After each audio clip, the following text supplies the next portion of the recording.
Welcome to The Vinyl Guide, the podcast for record collectors and music nerds. Here's your host, the biggest record nerd of them all, Nate Goyer. Well, hey everyone, it's Nate. Welcome to episode 519 of The Vinyl Guide, the podcast for record collectors and music nerds. And those of you who may be following me on social media know that I was away on a big trip to the U.S. I went to recently California, Las Vegas, Austin. Oh, it's a big trip. I'm back home now and still unpacking, still getting the records out of the bag and figuring out how I'm going to lose the additional pounds that I gained from all the tacos and barbecue that I enjoyed, as well as the beer.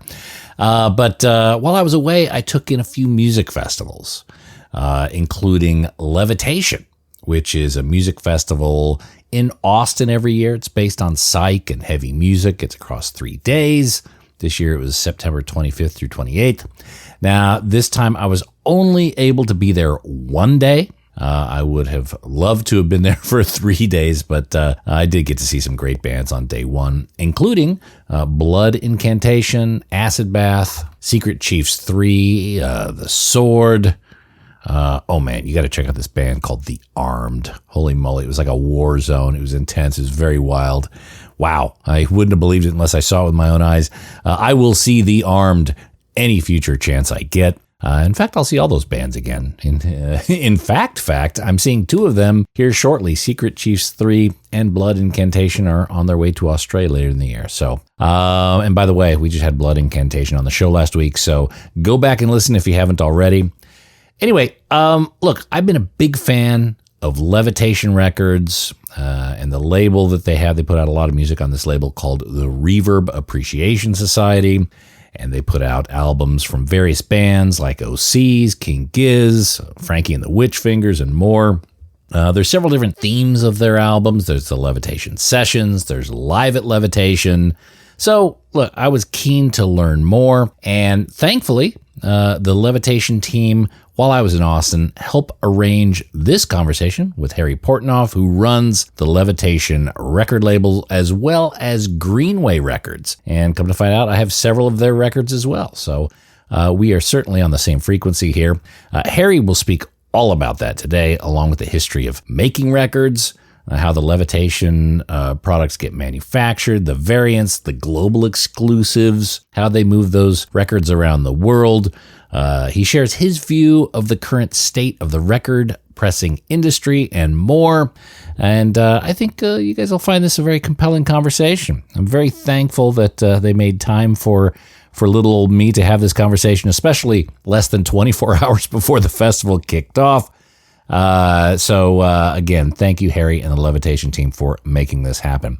Now, if you have yet to add Levitation records to your collection, or you love them so much that you want more, head over to levitation.fm. You can see what they have there. They're always putting out new stuff, so just because you looked last week doesn't mean you got the latest stuff. They probably have some more this week. That's levitation.fm. Look, if I see a Levitation or a Reverb Appreciation Society logo on a record, I'm pretty confident that I'll like it. So again, add some to your collection if you don't already. Levitation.fm. Alrighty, well, let's head back to Harry's air-conditioned hotel room in Austin, Texas to talk records, Levitation, and more. All right, this week on The Vinyl Guide, we are welcoming Harry Portnof of, let's see, I'm trying to list your credits here, Greenway Records, Reverb Society, Levitation. Am I missing anything there? That's definitely the vinyl side of everything. Yeah. Okay. Yeah. Reverb Records, Reverb Appreciation Society, Levitation, Greenway Records. That's definitely where the imprints are. Yeah. And in general, just a record nerd. Just a record nerd in general.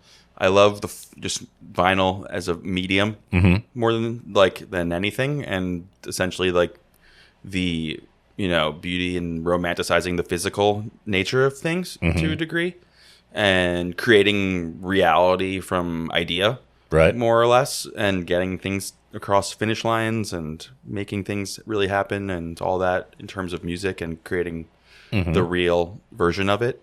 So Vinyl's the best. You seem to have a very extensive reach and multiple labels and just kind of all around a guy who gets stuff done. Where did your appreciation for music and especially vinyl format, when did that come in? My appreciation for music is deep. I mean, it goes back to, I had to say my dad.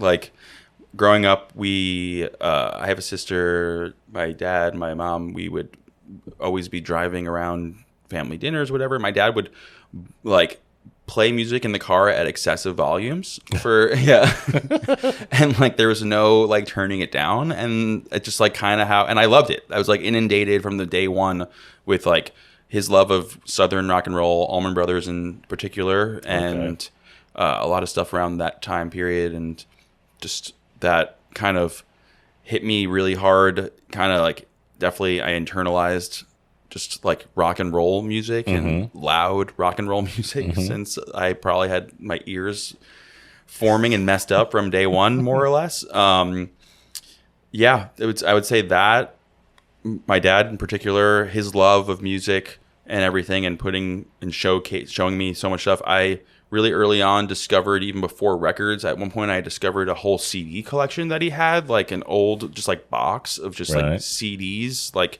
that were like one of those like old, like all the CDs were like lined up and like perfectly like, you know, slipped into like a giant like sort of case. And I started to dive really deep into like, I went through like in my high school years phases of all the classic rock bands and like their whole discographies. I'd listen to every single piece of music I could get my hands on by all the classic bands like Zeppelin, Pink Floyd, and the Allman Brothers, and, you know, just countless, like Jimi Hendrix and all this stuff that was really hit me pretty hard and stuff, like guitar heavy stuff. But it was always listening, not participating. Did you?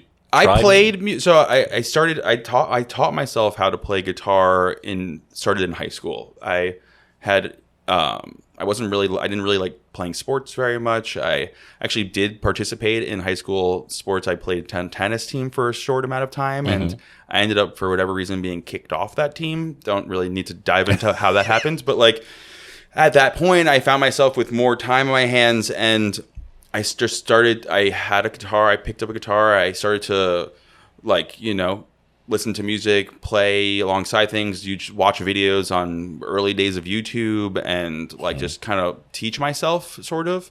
And I just got obsessed with that. And playing music at that point was really important to me, and playing guitar and learning it, and became pretty proficient with. Like, I realized I had an ear for, like, I could listen to something and figure it out by ear kind of deal. And so that was a lot of fun, listening to all this music, playing alongside of it, playing in some bands that were not really, like, just, like, for fun with friends and stuff. This is in New York. This is in New York. Okay. This is, like, 2003, I would say. I graduated high school in 2006. Okay. I'm 37 years old, so... So records weren't really kind of in your sphere at that point. You're talking about your dad. Yeah, at that CDs point, no. The funny thing is, like, I remember my first. So I actually, to fast forward a little bit, I then discovered in we were lucky enough to grow up next door to my grandmother's house. Like, my dad, my family, he bought the house next to the house he grew up in, and so we would go over next door to my grandmother's house all the time, have family dinners there. It was really, like, you know, really nice growing up that way. But I went into her attic at one point and discovered a large box and boxes of records, and a really beat up, broken turntable situation. Like, it took me a minute. I remember hooking all this up and playing records, not realizing that I was actually only getting like one channel out of things, or like it was coming through in like a mono situation. So I was just like, in the very beginning, I'm like, oh, records sound so weird. They're like half the music or whatever. Like, I'm much younger, in high school or whatever, you know? And like, I just didn't really understand it. It didn't really stop me, or like, I was really interested. I still, like, there was something magical about the music being in the grooves. Like was, to me, was like, it was more futuristic than pressing play on a computer that I grew up with. Like, that was common, you know? That was, I understood that. Records, I didn't understand. They were like a foreign thing. I was like so mesmerized by the fact that, like, a solid object like that contained, like, you know, a wealth of information essentially in the groove. And it was very perplexing and inspiring and exciting, and I like kind of just like sparked it there. Really, It's almost like an alien concept. Yeah. It's like finding the Antikythera mechanism. Right. I really did feel like, and I feel like it's more futuristic than things that that I grew up on. We were it's just such a crazy thing to me. Yeah. Okay. So assuming you got both channels eventually working. Eventually I got both. Eventually I realized that there was that was the reason why it was not working properly, and I had eventually also figured out they were making nicer new turntables, and I got myself like a project at even I remember specifically it was a red project. It was before they had the debut Carbon. It was just like the version of that before that. And I used that turntable for like a very long time. And that was when I went online, on eBay and bought like a receiver for it, like a 70s Harman Kardon receiver that was like $100, and got all this hooked up. And you're going full bore at that point. Yeah, I was started to dive in. This is like when I went to college and I started to buy records and collect. Do you hear like? Yeah, it's just air conditioning. Okay. I could probably pull it out. Yeah. Look, if we turn off the air conditioning in Texas, we're we're fucked. So I started to dive into at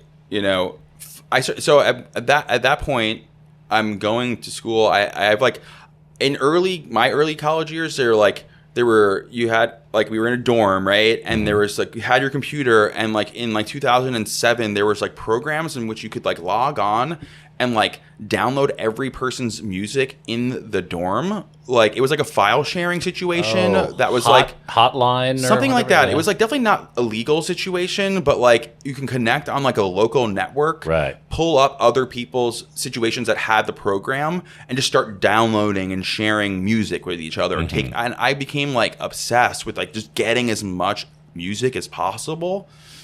And that was digitally, but then at one point when I started to really get into records, I started to realize a lot of the records I loved were somewhat available, and I started to kind of rebuy my favorite things on vinyl to a degree. And then also, I don't know, weirdly enough, at the same time, the first real thing I got really obsessed with were 7-inches, and the idea of exclusive B-sides that were only available on 7-inches, and things like that, trying to collect as much music as possible, and then realizing, oh my God, there's a whole bunch of things that aren't even, they're only on the B-side of this hard to find, or just not even that hard to find, on Discogs or something. 7-inch, that nugget is only there. So I started to get really into the idea of the exclusive B-side and 7-inches themselves, and that was my first sort of collecting and obsession was finding, and my a 7-inch collection grew pretty quickly for myself. And then as a year or two went on, I got really tired of getting up every 2 minutes. Yeah. Because I only had one turntable. I wasn't doing any sort of DJing back and forth or whatever. I just get up every 3 minutes and flip it over, put another one on, whatever. And I was like, I just gonna buy the album and listen for 20 minutes at a time. It was just, that's a little easier. Right. I could hang out with friends and put something on and show them what records are or whatever. It was a very foreign thing to other people also of my age group at that time. This is 2009-ish? 2008, 2009-ish. Okay. Other people in their early 20s at that time. Vinyl had not seen a resurgence by any means. It was very much why do you have record? What are these? Why do you even have these? And, it was just really, I was the interesting one or something. Right. Yeah, the music nerd friend. Yeah, So how did you go from collecting to eventually making some of your own? So I graduated school. I moved back up. I went to school down in Florida. I moved back up to New York where I grew up, and I studied actually accounting at the time. And I came up from school. I was pursuing becoming a CPA from that path, trying to get through all that. Yeah. I got a master's in accounting. I did get my CPA in accounting. Right. Started working in that world in Manhattan, right? And at that time, I never I was still this entire time obsessed with records. I would any money I make, I would be fueling this hole of finding things and buying things or whatever. There was definitely a line item on your cash flow expenses. Yeah, for sure. I also had no real responsibility at this time in my life. I didn't have lucky to have a wife and a 9-month-old, 10-month-old daughter at this moment in my life. But at that time, I had nothing really. It was just me. So like anything, it was like very, there was a lot less responsibility. Yeah. And it was fun. I could, I was making a little bit of money and doing a legit professional, job or whatever. And I was spending a good amount of it on things I was very interested in. At the time, it was records and a variety of weird vintage guitars and stuff like that. And weird gear and equipment. I'm really I love audio equipment in general and stuff like that. So to answer your question, I'm working in accounting. I'm going to a lot of shows. I'm playing some music. I'm getting really deep into the world of music in New York City and Brooklyn simultaneous to being there around 2010, 11, 12 time period. That time was really amazing in New York and Brooklyn. In terms of the DIY music scene and the DIY venue scene. At the time, Death by Audio had their venue space, Glasslands, 285 Kent, all these incredible spaces that were all very close in proximity to each other, and there were tons of underground-ish quote unquote shows happening all the time at these places. And at that time, there was also a really incredible scene of what were small labels and variety of newish labels making lots of 7 inches, etc. Huge fan of Third Man and Jack White also, just to say it.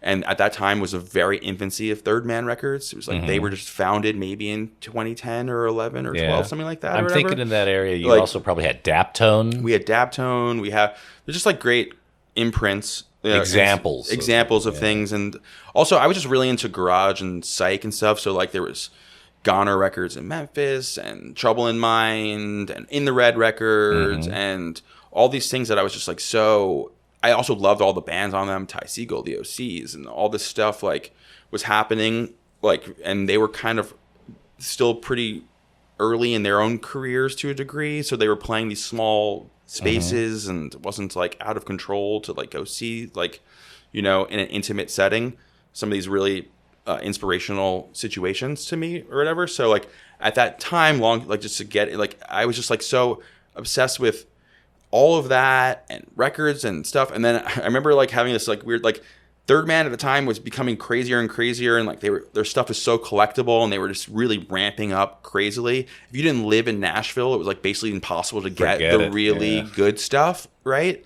So it was I don't want to go on eBay and spend $100 on some 7-inch. I just kind of gave up on the idea of getting the real nuggets all the time or whatever, because they were doing something every week, and you're just all of a sudden you're just you missed out on you're behind schedule here, So I had this idea. I was well, I really love this these really interesting, colorful, fun things. I want to try to make my own thing. Instead of trying to get that one, how about I make something on my own? And I was playing in a band at the time.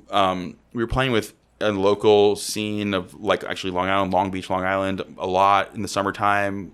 My band was called the Midnight Snacks. Don't look that up. They're not going to find anything. We were a surf rock sort of cover band in a degree.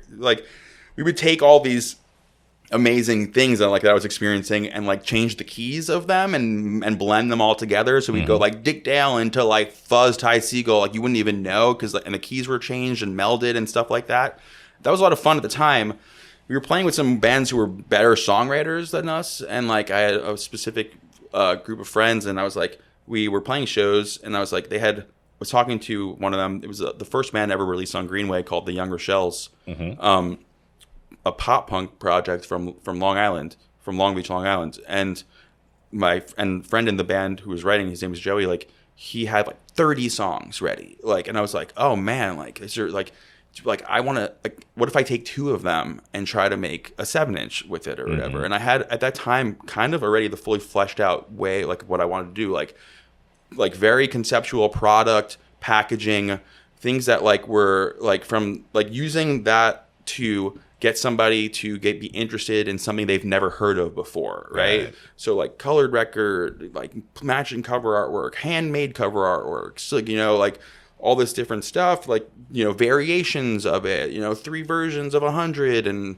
screen printing each like cover and like to match that color of record or whatever, right? And like You already had this elaborate plan. yeah, it was just fun because like it was just like the maxed out version of what I was seeing, sort of, you know, and like on just like hitting it at 100 from like the first moment, like exactly what I would want, sort of. And at that time, there was a really interesting online communities and forums that were more prevalent.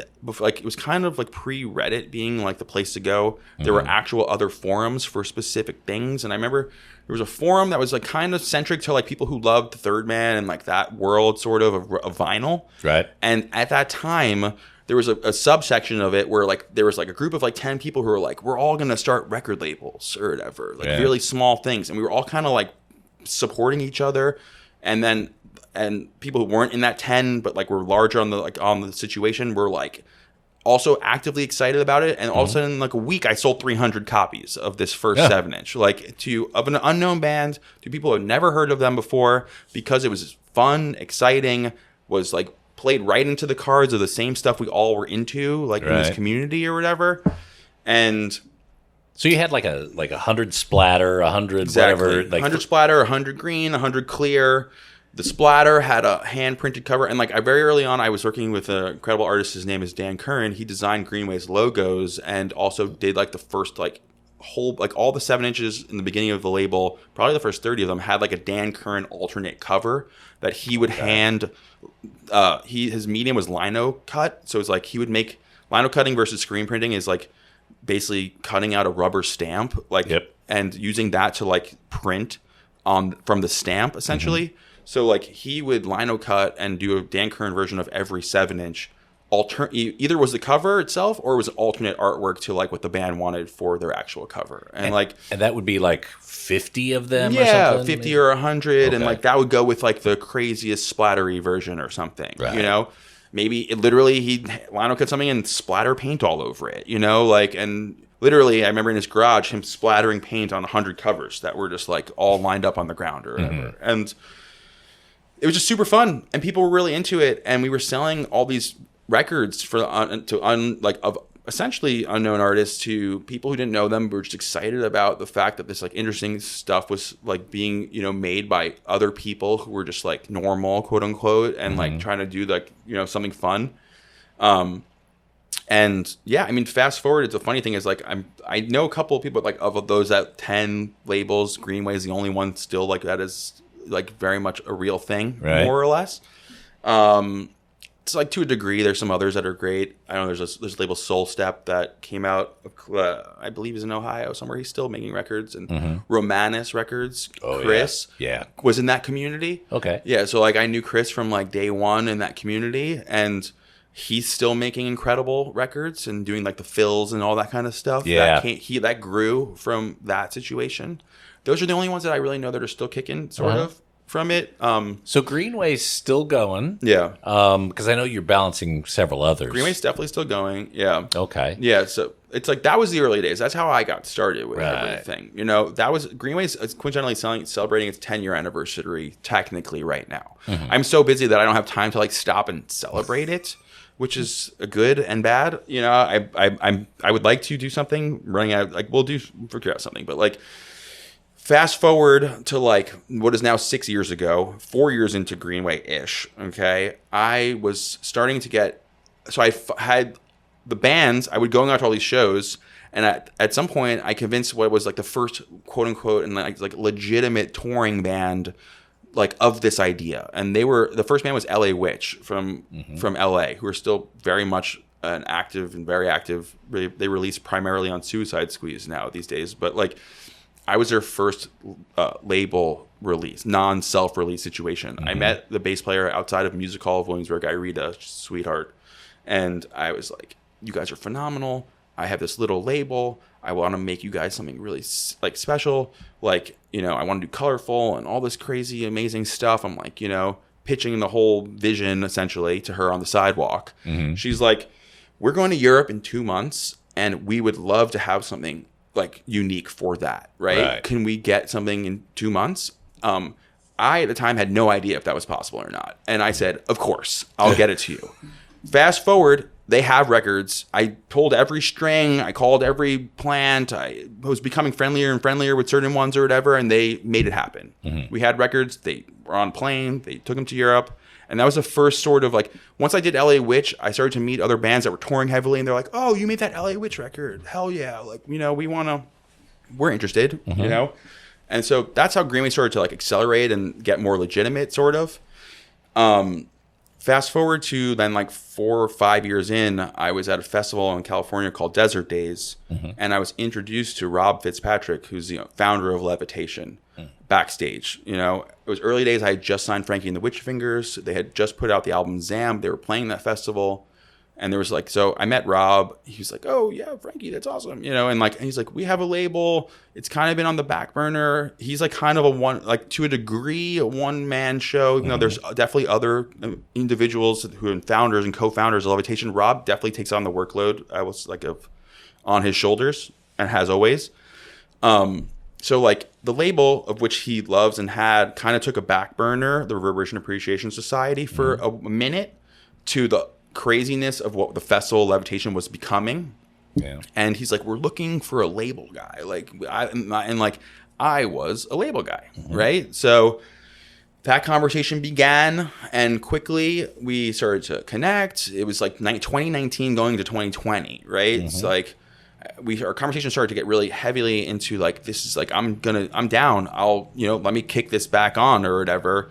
And then the pandemic hit, right? So it's like, we started to really kick things on at that moment. And then I had a lot of time. Obviously, it was home now. The shows weren't happening and all this stuff.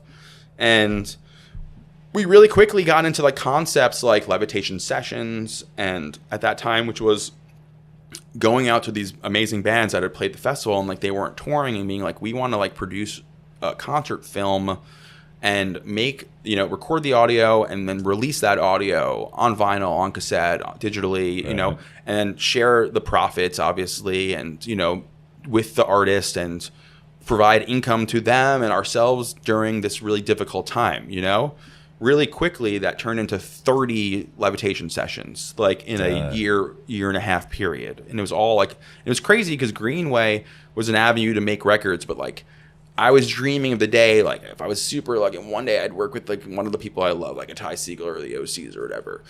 As soon as I got into the Levitation world, in 1 year, I worked with every single one of my literal favorite artists, like in super fast. Okay. Like, and it was all, I went from making 100 records to making 10,000 OCs records or something, and like I had developed relationships with the plants that I loved and kind of worked all that and been, ramping things up, and was like ready to be able to handle that capacity or like, increased bandwidth that I needed to do it on the next level, sort of. And Levitation and Reverb Records was that outlet to do it on the next level. So for people who may not know, and I got to confess, I'm probably one of them, the whole structure of Levitation, it's a 3-day festival here in Austin. Correct. Once a year?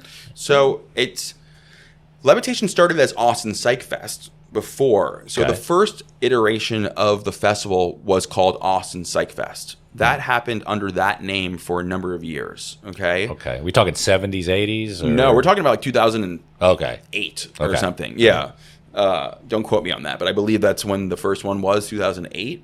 And that's Austin Psych Fest. Rob founded that alongside the Black Angels, a couple members of Black Angels, a couple other great dudes and guys in the Austin area put together this festival and started what was, the beginning of an amazing thing, essentially. It's, I'll just say it. Rob, Alex Moss, Christian Bland, James Oswald, they were the guys who were like, got this going, They got this off the ground, Simultaneous to that, they did have the idea of making records and having some sort of version of doing an imprint, the Reverb Appreciation Society. And like they were, it was but the festival grew substantially. Like from 2008 to 2015, I think they went from their first thing to like 2015 being like 16,000 people showing up for what was like per day, a 3-day event, there was a moment there where they had a sort of catastrophe. There was flooding that canceled a year. Like the night of the first, they were doing it on the river here, right? It was like a camping situation. It was amazing. Like there's early videos of that very successfully happening. And then Texas floods, things that I've learned over the years here, like the weather in Texas is insane. Like you cannot predict what you can see here in a moment's notice. Like, and I'm a New Yorker. I'm not from Texas. So like I've been coming here for years now. Like the night before the festival, a intense like flood situation, flash floods, major weather event destroyed the grounds. And all the bands were here. All the people were here. Like it was just not good. Right. Fast forward a little further, they survived all that, kept going. And it's just like, to answer your question, Levitation is a 3-day event, yes, but now we've brought back Austin Psych Fest, which happens in the spring as a 3-day event. Okay, so Austin Psych Fest became Levitation, and became now Levitation, and then it was decoupling only again. Levitation for a bit. And then 2 years ago, we decided to bring back Austin Psych Fest as a separate event. Okay. And that happened in the springtime, and Levitation traditionally happened in the fall, most of the time around Halloween. This year, coincidentally, a month earlier, because we are in an amazing new venue that is kind of a brand new experience. The Palmer Event okay, Center, yeah. which is like double the size and one central location, and kind of bringing back this awesome growth. So the Psych Fest and Austin, why is Austin so associated with the psych community? I really think it's Austin Psych Fest and Levitation that like really, I mean, one, it's Rocky Erickson and like 13th floor elevators and all this amazing, moving sidewalks and all this stuff that was definitely Austin, Texas based, like, and like foundational to inspiring the people that I work with to a degree to do like to start the Black Angels, etc. And then like, I think it's like they then early in their career had a really explosive moment, and like that kind of brought back what it was like Austin's psychedelic music, like rock and roll, like to the point where a band was like becoming popular and known, like the Black Angels. And then simultaneous to that, that's where they started Austin Psych Fest, because they were becoming so prevalent and and really out there. They had become so friendly with all these amazing big artists at all these other festivals they're playing, and they're like, we're going to start our own festival. And everyone was, up to my understanding, was like, we want to come play it, like all their friends, and these are other pretty big artists and stuff or whatever in that community, right? So it's like this event started happening here in Austin in 2008-ish, and it just brought back that psych rock thing, and like that's already been almost 20 years, from that point. So I feel like it just got revitalized and directed at like what it is in Austin being a hot spot for that. Because when I think about the different hot spots around the world, not even music, like Silicon Valley, a lot of reason that's there is because the colleges, Stanford's there, and that always had a very heavy tech program, so people just stayed in that area. I guess Melbourne, the weather's unpredictable, so you get a lot of people staying inside. You get a lot of art, a lot of literature. I always wondered about Austin, like what was it that had 13th floor elevators and the moving sidewalks? Like does the soil like grow mushrooms better than others? I don't know. I'm as intrigued as you are with that same question. I'm a New Yorker, born and raised. I came down here, and I'm lucky enough to like pursue my dream of making records on a larger scale because of how amazing it is. You know why it is so amazing? I think it's because these people also followed their dreams and made such an incredible experience for other people to come and be a part of that, and provide like these experiences and moments and festivals and weekends and all this incredible art in one place that's very fulfilling and inspiring for other people. Yeah, but it could have been Houston. It could have been El Paso. But they lived here. They went to high school here. Yeah, so that's I just wondered, like, if it's a triangulation of different radio programs, it might be 60s or something like that. It could be a lot of different things. So anyway, we'll no, keep I mean, asking I feel it's like it's Austin is like, keep Austin weird. Austin is a place where people are like artistic and a little more forward thinking to a lack of a better way of saying it, in Texas to a degree. You know, it's like a dot in the middle of a huge place, right? Like, and there's an incredible arts community here, and I always run into the young people who are just very inspired and doing their own thing and making music and making art, and like it reminds me of like Brooklyn and stuff like that, where it's like very artistic and people are very passionate about, you know, figuring things out and making things. Yeah. I feel very much at home when I come to Austin. Same. Yeah. And I eat a lot too. Yeah, it's great. So, all right. So the Levitation brand, let's say. Then there's the Reverberation Society. The Reverberation Appreciation Society. It's a little bit of a mouthful. Yeah. But that's what. Okay. That's the. And then we shorten it a little bit to Reverb Records, like to a degree. Okay. But that's the imprint. Yeah. And you've got the Levitation Sessions, which is different than Live at Levitation. Correct. Levitation Sessions are these films that we would put together. We went to these bands mostly during the pandemic, and it went past that, and we're like, what is your Live at Pompeii? Like, what is your ideal, like, you know, concert film that you see for your band that you haven't made yet, you know? And our idea was to fund and produce these films and like inspire the band and push them to kind of do them in interesting scenarios or sceneries, and like have this incredible, like, do it in the middle of the desert, do it on a cliffside, do it on a, you know, wherever. And we were figuring that out with them, and that's the Sessions. It's a film that we then also take the music and put on record and release. Live at Levitation are performances at the festival itself. We have archive recordings that go back to day one of this. And I love that. And they had the foresight to record pretty much everything from day one. Multi-track record everything. Our archive is deep. There's amazing stuff in it. When I came in, it was part of my job was to go dig through the archives, which I still do all the time, and then reach out to these artists and figure out if we can like come to terms on a commercial release of that music. Because all we had was permission to archive, with the idea of future conversation then being possible, you know? And that's still what we go out and do every festival. We archive everything, and we say, this allows us to have a future conversation about maybe putting this out, you know, at some point. So everything in the next 3 days is going to be recorded professionally, multi-tracked. Everything is being recorded. Okay. Yeah, that's another part of my situation, is reaching out to these artists, getting approvals, all that. So we are continuing to archive everything. So Live at Levitation are recordings that are being released that are recorded at the festival itself, some point over the festival's history. Yeah. Okay, so you have these recordings. Some of them are 1 or 2 LP sets. Correct. You also have box sets like King Gizzard. You got like 25.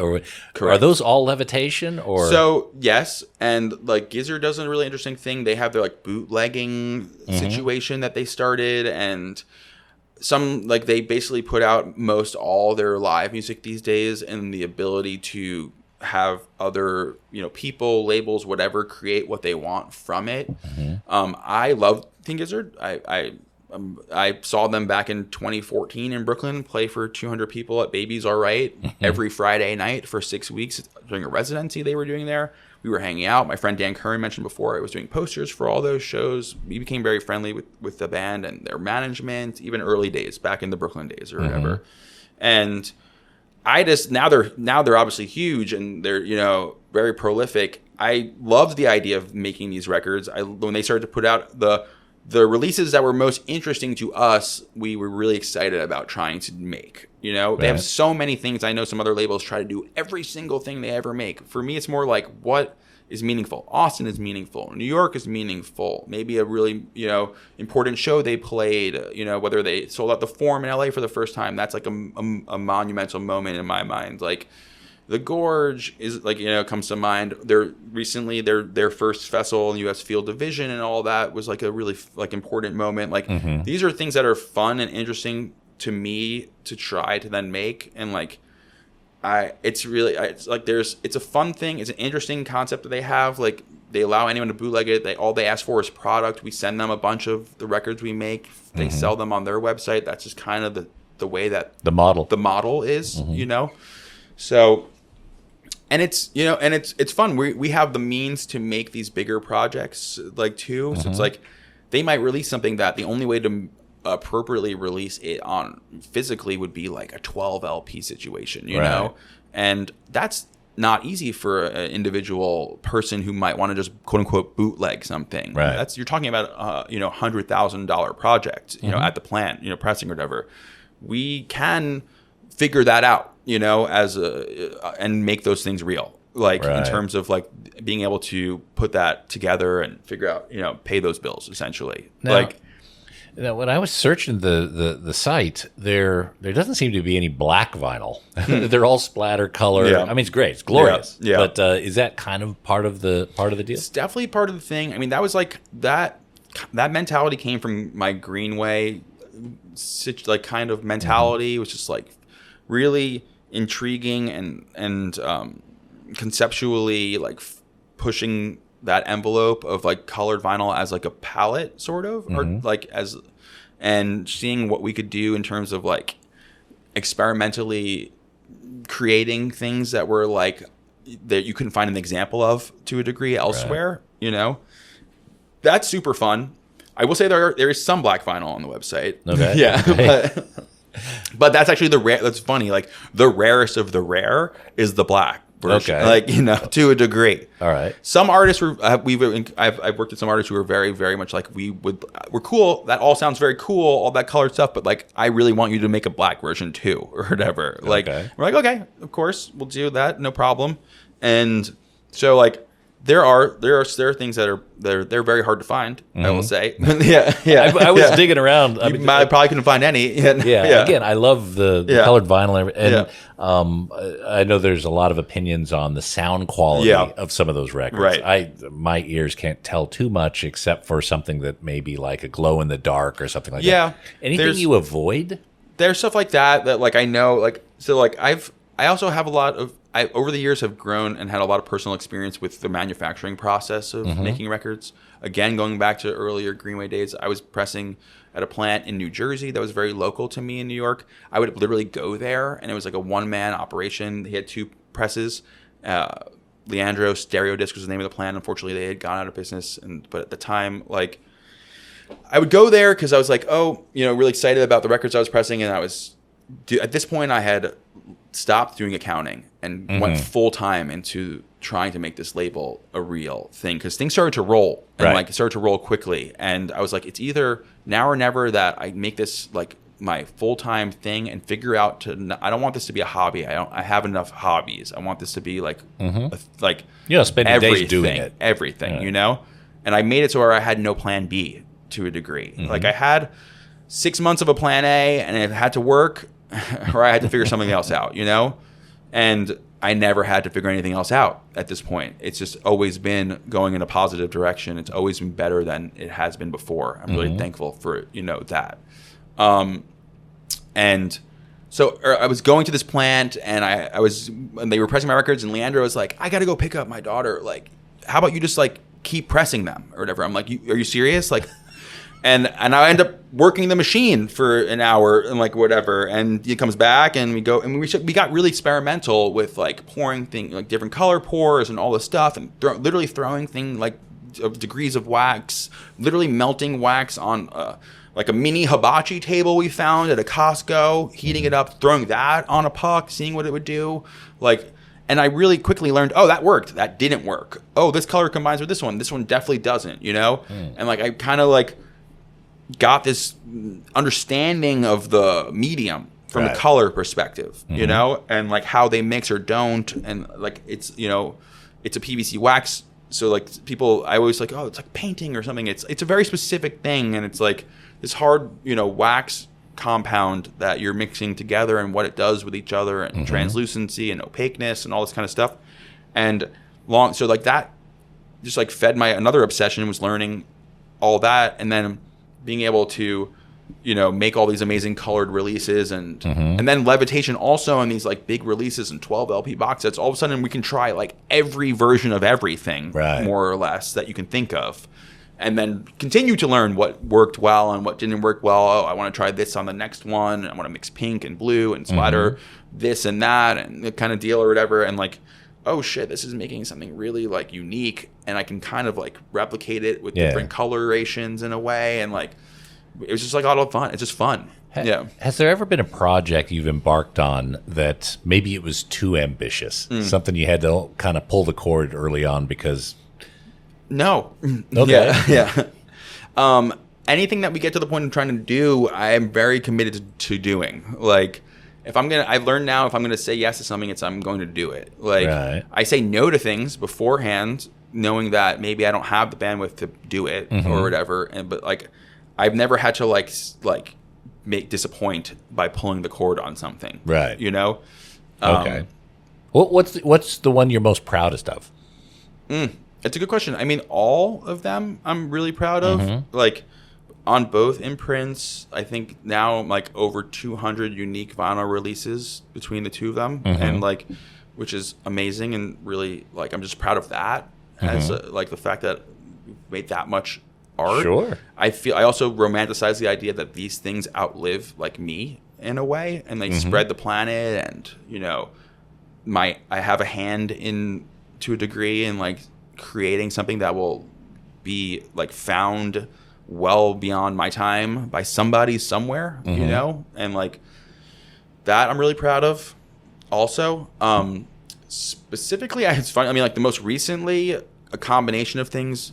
Like I really have been like diving into like developing relationships with incredible outlets and radio stations and stuff, and like KEXP is in like a incredible radio station and outlet, and we've really become close with some of the really amazing people there, and they put our bands on their sessions and all this kind of stuff. So Frankie and the Witchfingers did an incredible live at KEXP where it wasn't just in their studio. They did it in like the gathering space, which is like a space they have like next to their studio where like 500 people can fit in this space. And like 500 people showed up on a Tuesday morning to see Frankie and the Witchfingers. And it was an incredible show, an incredible moment. Shara Waters presented. We recorded that whole thing. I ended up releasing that live at KEXP for Record Store Day on like vinyl for Frankie and the Witchfingers. And they don't do a lot of like they don't release a lot physically of all this amazing stuff they do at the station and whatnot. So like that in itself, getting that to reality, and the amount of like kind of like I don't want to say hoops, but like getting to the point of like where that was even possible, and then making it in time for Record Store Day 2025, like that was very full circle for me, right, in a way. And I just feel like at one point I'm like, this is like the culmination, but it's not. I have to keep going. I have to keep making records and make a living or whatever. This is like, top of the mountain for now. For now, and like, but there's definitely another mountain. There's like, you know, there's always the next peak to get to, and I work really closely with that band, particularly Frankie and the Witchfingers, and there's always the next mountain. But at that moment, it was such a full circle culmination to like hold it in your hands and be like, wow, what an accomplishment. Like not only to get all to the point in which they're being supported by an incredible outlet and station like KEXP and being put on and recorded in their studio, and then given the opportunity and working. I flew out to Seattle 5, 6, 7 times for different sessions like I was doing with other bands, and every time me and like Jim, who's like head of all video at KEXP and like he's incredible, we would talk about this idea like all the time, and be like, yeah. And Jim was like, I want to do it. He's like, I just don't know when we can fit it in. We'll keep talking about it. A month later, I'm back out in Seattle. It's like, I think maybe the summertime, but I'm just not sure exactly when. A month later, I'm back in Seattle. He's like, what about mid-July or whatever? And I'm like, you're like July 21st? And I'm like, July 21st, we'll be here. Okay? Yeah. And that was play like, the long game. Yeah, it's a long game sort of. And like, but it's like very natural and, you know, and real and there's like, and there's excitement on all ends, and then taking it and to the point in which we've got, you know, we had the room packed to the brim with people, and it just was very fulfilling and like felt like we were accomplishing some sort of like the dream was becoming a reality in real time, like in a weird way. How do you see the record business, buyers, the market? How have you seen that evolve over the last 5 years? I know the pandemic had this big burst. Now I think, you know, the economy's a bit different. I think people are looking at their records a little bit closer, their purchases. What have you seen? What kind of trends are you sensing, and how are you reacting to those? There definitely has been shifts, I will say. The pandemic, and it coincided with these like Levitation sessions, was a crazy time. It was an amazing time. It was probably the most prolific time in terms of amount of volume, so sheer volume of in any release could bear at the time. It was like shocking. Like there was a dip, and then we experienced what was definitely a economic shift post-pandemic, of which things were tightening up. And we had to shift. Like I remember making a couple releases like with the pandemic mentality and numbers in mind, and noticing, well, I still have 1,000 copies of this. Like that's unlike it was a year ago. I need to reassess like what is appropriate for the market, like, and decrease the pressings and make them more reasonable. And I'd rather not sit on, dead stock or excess. I'd rather continue to make releases and be reasonable or whatever. So like there was a shift at that point, and I think things started to tighten up a little bit. That said, as an overarching situation, vinyl itself seems to keep growing as a medium in terms of like all these pop stars getting into it, and like their fan bases, which are massive, getting, buying 100,000 or I don't even know plus Taylor Swift records or Sabrina Carpenter records or whatever, right? And like you're talking about these massive fan bases who are still buying crazy amounts of records, and from my understanding, like a solid amount of them don't even have a mean to play it. They don't have turntables, whatever. It's like the collectability and the fun and like all the things I, to a degree, like large artwork and the special nature of all of it, like that is fun enough to want something special.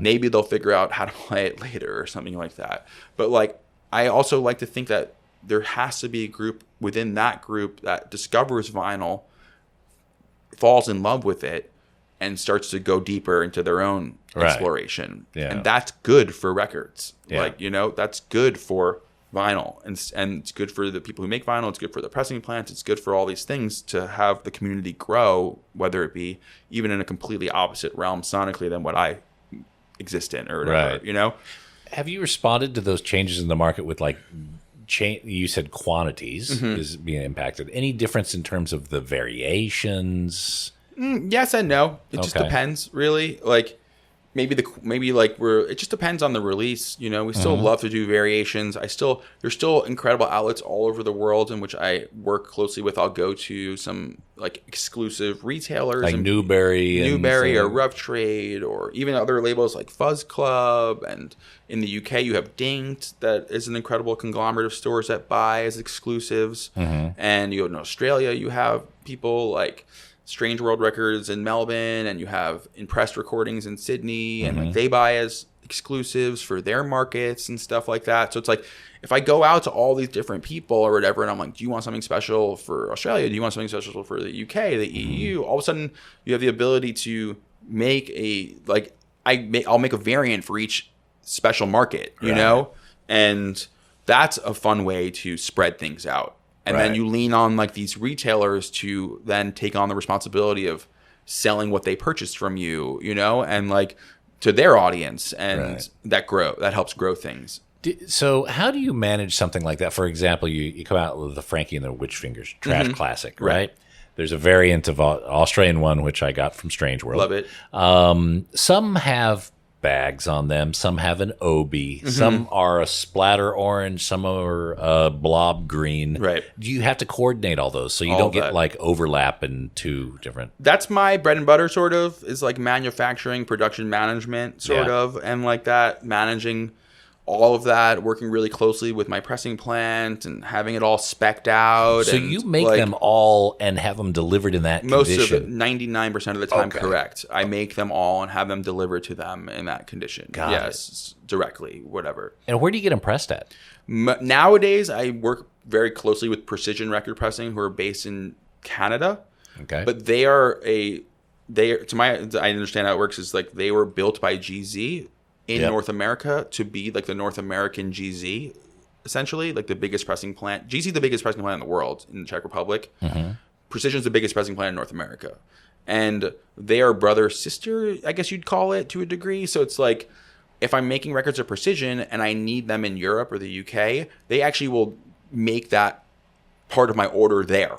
Right. Okay, so that it's easier. They don't have to ship it across the planet. It's much closer. The shipping costs are much more reasonable, and all they're doing is sending, plates over and putting it on locally, essentially, quote unquote, right? So it's like, it just depends on how the order is spec'd out, where things are needed, and I like that. Like, I like the ability to make what I want to make and be able to do it at scale, which is they can handle larger amounts of things and whatnot. Now these releases are going something like Trash Classic or whatever, like we're pressing a decent amount of records and all these variations. Not many places can handle that workload efficiently, effectively, and make my release date or my delivery dates that I'm trying to do, right? So I went from working with really small operations in the early days to figuring out how to keep the concept and vision of unique and special, but how do I do that at a larger scale? And it was working really closely with the people at Precision that they understood, like, it wasn't, they understood the personal nature of what I was going after. Yeah. And like, it's funny because they do press the Taylor Swift records and stuff right next to the Frankie and the Witchfinger records and stuff, but they do care about, like, I am very much like, we're prioritized alongside of it, not just because I'm doing 1,000, she's doing 100,000, doesn't matter. It's just like they have the scale to do both. Are you finding the predictability of timeframes are pretty spot on now? I know that for a while it was a 6 For a while it was wait. nuts. Yeah. Like the pandemic was when it was problematic because supply chain issues and all this type of stuff were affecting, everyone's ability to get things done. Essentially, it has normalized to a degree. And again, it's just like really close relationships that I have and stuff. So I'll like go and be very transparent. I'm submitting this record. I'd like to have it out on this specific date. I need to meet a specific delivery deadline for distributors and stuff like that, which tends to be on a specific timeline, so that a record, the fact that it's in the shop means it came from somewhere, right? And it needs to be at that place a month before that time so that they can then do their job properly. So like I go to the plant with all this information and they're like, we'll make it happen. Yeah. They're very reasonable about that type of thing. And for whatever reason they can't, they'll tell me, and it's not like, so I work around those, constraints or whatever. Yeah. How about test press? Test pressings. I don't see many Reverb Appreciation Society test pressings. Like out in the wild or whatever. Yeah. Everything we obviously test press very closely. That's a big piece of the puzzle. Like also like I think that's the reason why our records do sound so good is like the process to production is very much taken seriously. And I have an office full of test pressings, but like, yeah.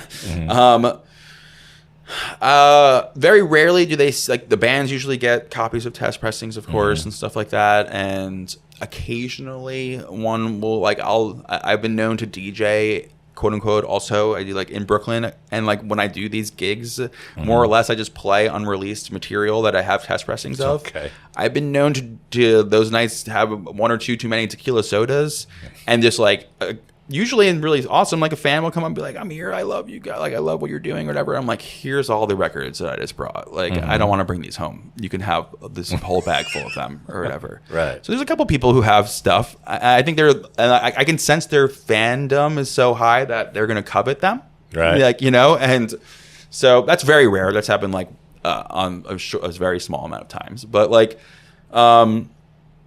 it's just I don't know.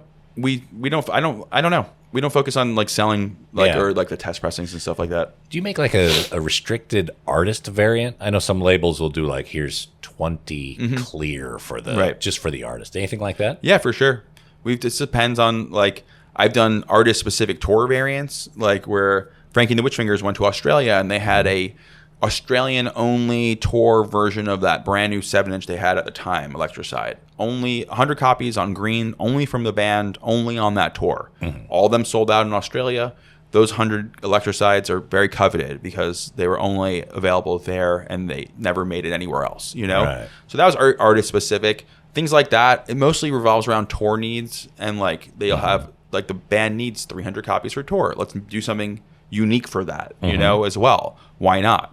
Give people a reason to go to the show even more than wanting to see the band. If that's, that's a beautiful thing too. Like every reason why somebody would want to go do something, if I can help that by doing something special, why not Sure. do that? Yeah. Oh, that's always fun, especially in Australia when we get something special, because normally we're on the back end of whatever the rest of the world has. So Right. having something unique for Australia is always But I've always seen like special. that's like in my day, like just collecting days, I've seen the Pacific Rim version of like early White Stripes record. I'm specifically thinking of that is like superly coveted, $1,000 7-inch or whatever. Yeah. And it was like a Australia, New Zealand only tour thing that happened in 2000, whatever. And I was like, things like that stick with me. And I think that's cool. And I think that's fun. So like, I'm like, when I see I have Frankie going over there and I'm like, how about we do a Pacific Rim version of this or an Australian version of this? And it's just like, that's just a fun thing to do. So when you look forward, like if we had this conversation 3-5 years from now, where do you think the vinyl industry is going to go? And what shifts and adjustments do you think you'll be making in the meantime? That's a good question. I don't, it's really hard to tell. I really try to stay focused on like what I'm doing today, to be honest. You got a lot on. I understand that. And like, and as long as I can keep doing what I'm doing today and I'll be doing it tomorrow, I hope to be doing it in 5 years from now. Like that, I have no plans to change what I'm doing. Where do I think it's all going? I hope it's going in a positive direction. I hope the community of people who love records is constantly growing. I hope that, the economy and the world goes in a direction that's really positive and allows people to pursue their dreams and passions and, art. And I think if all that keeps, hopefully goes and like, allows for it, there's no reason why vinyl records should slow down. You probably got to deal a lot with the whole tariff situation. And to a degree, changes by the day. So has that been difficult to adjust? Thankfully, no, because early on, and I will say it was really great, like Precision, like the record pressing plant that I work with, like there was so much uncertainty around that, and they were so critical to their operation that they didn't have like labels in the US sort of freak out and try to go, elsewhere or whatever. They were like, we don't know what's going to happen, but we're going to absorb all the tariffs for at least a year, like while we figure it out. No change to you, and that was very comforting, I will say. Gracious. Yeah, very gracious on their part. And like, things happen so quickly in real time. God, I don't even know what the tariff situation is in regard. I recently read that vinyl is exempt from tariff to a degree, because I've seen it more so affect other labels who are selling their product on their own website, having issues where people are like, you can't even ship to America now, or like, we're not shipping to America right now because we don't even get it, or whatever. And like, that sucks. And like, or you can get the records, but not the sleeves. Right. Or some crazy stuff. Like, it just doesn't make any sense. So like, they basically have to hit pause while things are being sussed out, and that is crazy. That's devastating. That could kill you, in terms of a company, a business or whatever. Like if that's, something that you rely on and you does well for you or whatever, like, traditionally and before the craziness and whatnot. Thankfully, from our perspective, most of our audience is US based. Like it's definitely primary market for us. So we're selling domestically. A lot of our products that we sell directly to the customer, like from our website, from like levitation.fm plug. There you go. Yeah. Please. Yeah.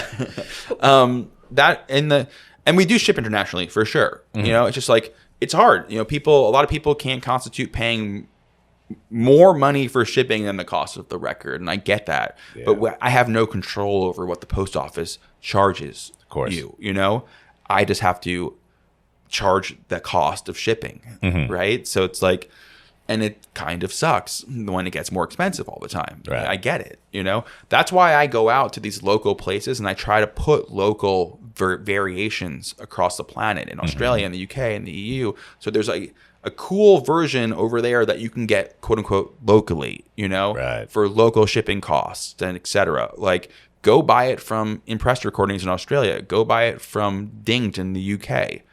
Go buy it directly from those people, because they're buying it from me and I'm able to get it to them from different situations. And we kind of skip the craziness in a way, But I get it. We sell really cool things on our website that's different from that. people want, whatever they want.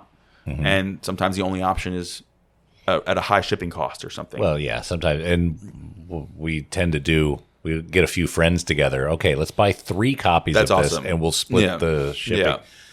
It's the only way I can keep up with Melvins these days. So what we had some of the King Giz guys on the show in previous months. One of the areas of focus for them is eco-friendly vinyl. Any thoughts on that? I love it. It's just I think it's being developed in sort of at this moment, and which is awesome. We're seeing it being brought to more availability in this moment, which is awesome. I will say there's always been sort of a quote unquote eco way of doing things. A lot of times, like plants will regrind, there tends to be like 10% ish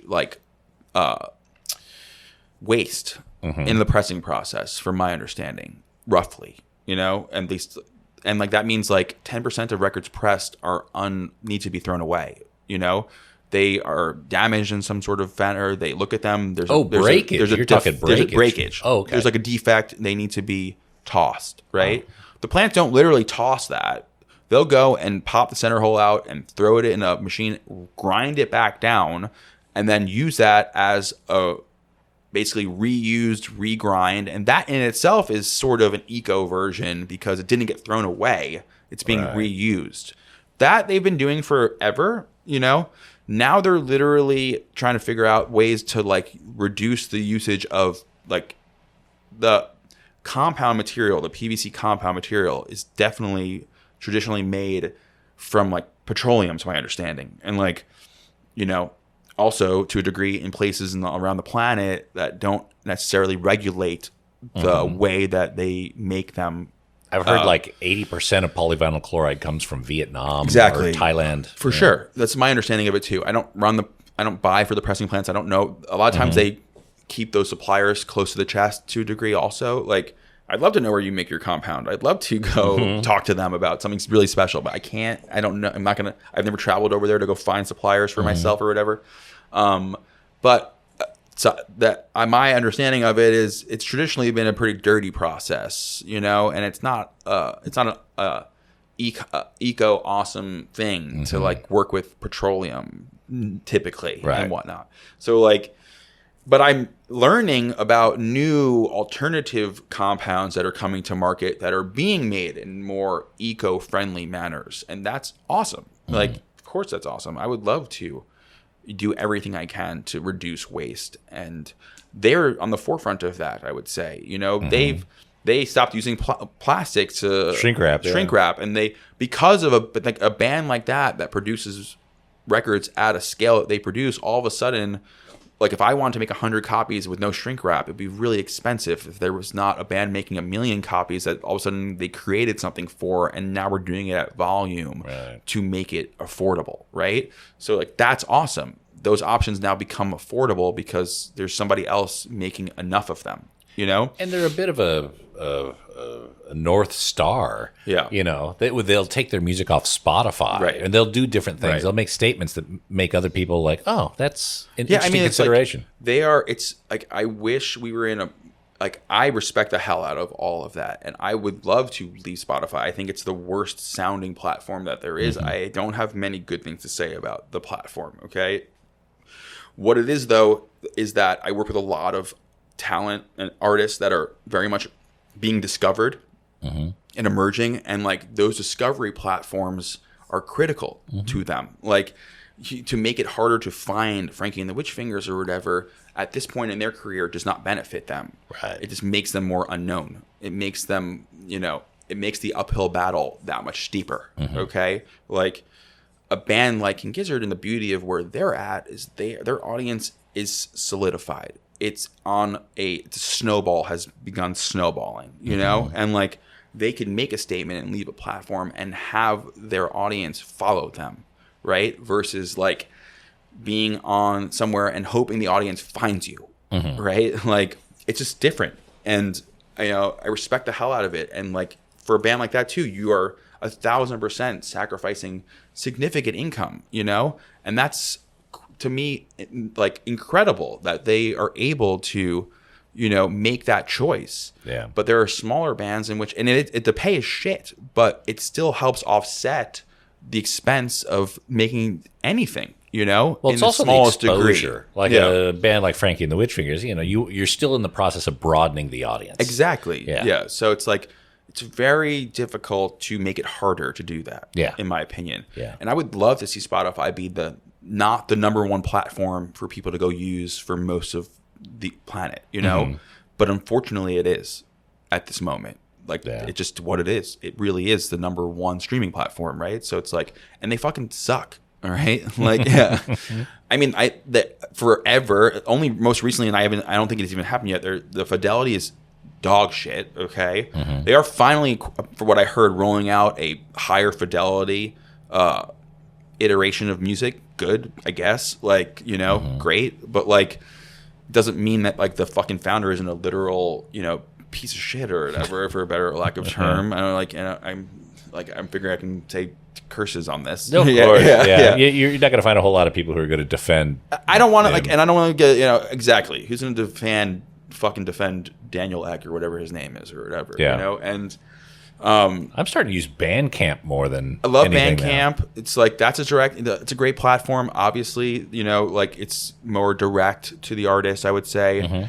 It just depends. It's like at this point, I'm like wherever. I'm just interested in where people listen and consume music, and like kind of I see it more like theoretically or like almost like I hate to say it, like statistically in a way. Like I find it very conceptually interesting, seeing who and what and why use whatever, right? And like you can see it almost demographically and stuff, like prevalence for younger people to be on like what is easily accessible, like Spotify or whatever.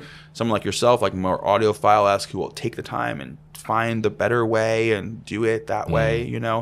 It's interesting and it's very diverse, and it just depends on what your goal is, really. If your goal is to be hopefully be found and have your audience widen, you unfortunately there are necessary evils to hopefully seeing a positive effect from having what you work so hard on be finally appreciated, right? So it's like really difficult sometimes to subtract from that equation. Well, that's the path for the masses. People gravitate to Spotify. Whereas there's Apple Music and Bandcamp and a few other options, but no one, I don't think thinks poorly of a band, especially one that's still on the rise. Totally, of kneecapping themselves essentially. Right, and like I respect anyone who's willing to do that, and and like it's just hard. It's hard. Like from my perspective as a label, I invest a lot of cash into these situations, and it's like it's hard to remove a way of making that income back, even if it's small in comparison to whatever. Like it helps me fund the next thing for them and to do my best to facilitate their growth from the perspective of taking their art and getting it heard, whether that be making records or producing the recording process itself or putting the doing what needs to be done to get to allow them to continue and from my perspective help that be what's happening. So looking ahead, we're here in Austin. Levitation's in a few days. This will probably go out well after it, so I'm sure it's gone well. What sort of releases do you have coming up? What's on the immediate docket? We have, we're doing a variety of like fun, like we have a couple of the newer King Gizzard bootlegging situations that have been pretty fun. Those are in production right now. They had just did a big show in New York at Forest Hills, and like that was a fun one to do because it's local to the New York situation. And then you coming to Sydney for the orchestral ones? Oh man, I wish I would. I'm not, but the Sydney Opera House is like a dream come true. I imagine for them, very full circle and a full orchestra with incredible. Yeah. So that's doing some of that stuff, recording new projects that are like a new artist that I'm really excited about, and getting into some newer releases for next year. Hopefully working through some new of the archive stuff and getting some new live at Levitations together in the works. The idea of trying to bring back sessions to a degree, we've been doing them sporadically, but I really would love to like spend more time focusing on that again. And I think it's really, there's a crop of amazing artists that I wish I had, that I feel like if this was that time, we would have done it then 1,000%. I'm trying to figure out how to make those reality. And now getting bands like Frankie and the Witchfingers back in the studio, record the next record is something in the works. Lots of like just keeping the ball rolling, you know. Alongside all of this, I run Levitation's merch operations and stuff. So like, So right now at the festival here currently, we're building out all. Today is Thursday. It starts tomorrow on Friday. We're building all the merch operations in the new event center, and that's all being done literally as we're talking here. Right. And I have an incredible team here that are top notch, pulling off incredible things. So when we walk into the Palmer Center, there's going to be a merch station, no doubt. Shirts of every band. Search of doodads of Levitation.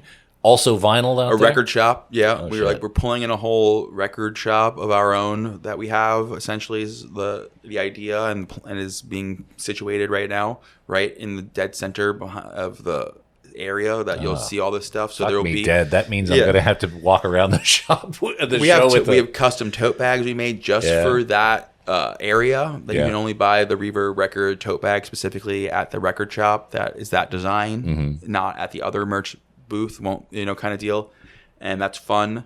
We try to bring everything we can to this, and that is like the logistical side of all of that is a big part of what I do with my time, depending on the time of year. So like, it's just, you wear many hats.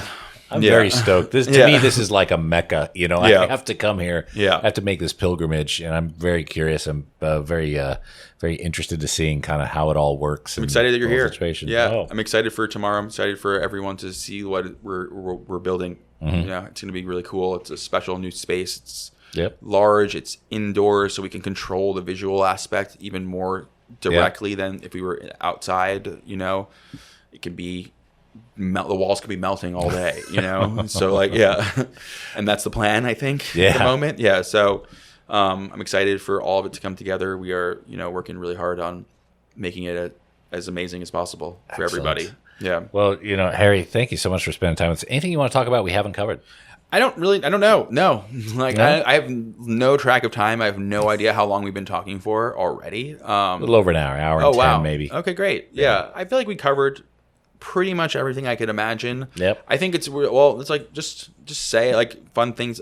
95% of my time and bandwidth is Levitation related, and it's an amazing outlet that it's been able to provide me with the ability to make records as a living, and it's amazing. Greenway is an incredible platform for like discovering things and being very, very much my direct taste and passion from day one. Levitation is a team effort, and I'm really fortunate to be a part of that team.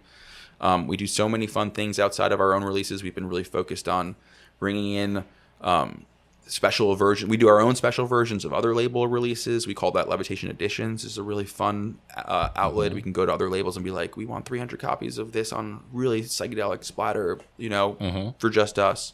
That's been super fun to do, and we have a ton of those in the works and stuff like that. So every week we're dropping new things in that regard. Levitation.fm, and just trying to make that the one-stop shop for anyone who loves rock and roll or psych rock or whatever. Like we branch out. We made a guitar pedal collaboration for the third time with a company, Death by Audio, like recently, and like stuff like that is super fun. We've done our own version of the U-turn turntables in the past. We're going to plan is to do some new equipment and stuff like that next year. You guys are really inspired by Third Man. It's just like that, and like the Levitation brand is such a strong brand, and it has a very unique visual identity from anything that I do love that is separate and has been inspirational. That it's really fun to adapt that identity to these awesome collaborative efforts that we're able to pull off because of the strength of the brand and the ability to go to a U-turn or a Dead by Audio and be like, and they're like, hell yeah, like we want to do that too, Obviously, like there's, we're doing it alongside of a lot of inspirational outlets that led me here, and that I feel very fortunate to become not only fans of, but maybe peers of Yeah. alongside, and like that's super cool. And I'm very proud of being able to do this every day. Yeah. It's so fun to see all the stuff that that Levitation comes out with. Greenway as well. I've got quite a few releases at home. Stonefield and some of the records. Yeah. But, I could totally tell that your energy, you're in your element. You're just making shit happen. You're doing what you love, which is totally admirable. And thank you. Again, the product is appreciated and loved by so many people, including myself. Well done, Harry. Thank you so much. And thanks for taking the time and, wanting to talk about it. Yeah, I can talk ad nauseum. I think I said that in the email on the subject of this stuff to the point where my wife tells me to stop. Cool it. Yeah. But I know you got to go set up for Levitation. You're boring them. Stop. They don't want to talk about this. Oh, no, we're not bored at all. Yeah. This is people when they come to our house. Yeah.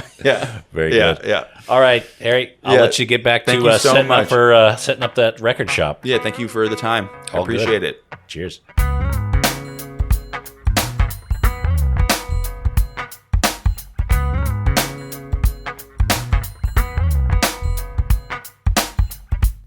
Thank you again, Harry. Very, very good conversation. It flew right by, and it was very gracious of him and the team for making over an hour available less than 24 hours before the Levitation session began. I'm sure there were plenty of other things his time could have been spent on, but I'm very thankful they spent it with me and us by proxy. So again, thanks Harry and the Levitation team. Again, you guys want some Levitation records, check out their designs, learn about the festival, even make plans to go in 2026. Go to levitation.fm. And that's it for this episode of The Vinyl Guide. Thank you so much for tuning in. Again, appreciate everyone who's sharing these episodes on social media and leaving us positive reviews on Apple Podcasts and Spotify. That is hugely appreciated. Putting them on Reddit forums and Facebook groups, it really does help expand the listeners we have. And the more listeners, the more fun, of course. We'll be back shortly with a brand new episode. So until we talk next time, you guys behave yourselves. And thanks again for listening to the Vinyl Guide podcast. Cheers.